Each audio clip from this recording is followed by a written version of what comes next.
Hey everyone, today I'm just showing you that this is one of my peach trees. Now I've just done an initial mulch bed around this one.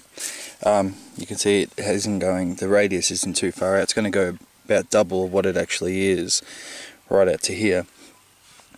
But I just wanted to demonstrate, these are broad beans that are coming up. Now broad beans are obviously in the legume family, and they produce, or they fix nitrogen to the root systems in little nodules called rhizobia. Now what that does, they store that nitrogen, and then they actually, once it dies, that root system will break down and it'll actually put that nitrogen into the soil that'll be able to get used by the peach tree or whatever tree it is. But they use that nitrogen themselves as well, and any excess nitrogen while the plant's still alive gets put out into the soil as well. Now what I do when I'm actually, once I've harvested all my beans, peas, broad beans, all that stuff, when I'm mulching a tree, underneath this straw layer, once I dig down, you can see there's some of the old pods.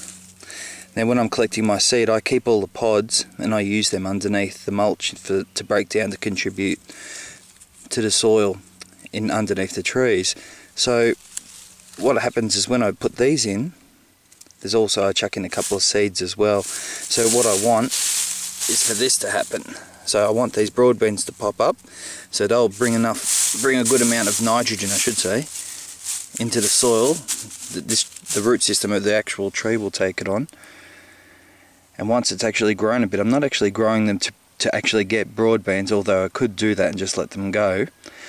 I actually just want them to grow a little bit, and then I'll actually, once they get to about yay high, I'll cut them down and just let them go back into the mulch. They'll become part of the mulch, and without that actual stem, the root system will break down and that nitrogen will go into the soil, and that'll be absorbed by the tree as well. But a couple around each one, unless you've got a real nitrogen deficiency, a couple around each tree. I've only got the 2 on this one, but if you had a few just pinpointed around it, will help out a lot. But you don't want to have too much. Too much nitrogen is just as bad as not enough. And nitrogen is part of that NPK system, so nitrogen, phosphorus and potassium. So 3 of the macronutrients that trees use predominantly in their growth systems. So nitrogen's for the actual growth of the tree and everything, basically the spine as far as growth wise of the tree. Your phosphorus is for the root system, and your potassium is for your flowering and things like that. So just a little quick tip with your peas and anything from that leguminosa family. You can just pop them into your mulch. The mulch is nice and damp and cool underneath, so they'll grow, and then you can cut them down. The root system will break down, and everything you'll get great benefits from it. But like I said, not too much, because too much nitrogen is just as bad as not enough. Alright, I hope this helps. I'll be back again soon. Thanks, bye.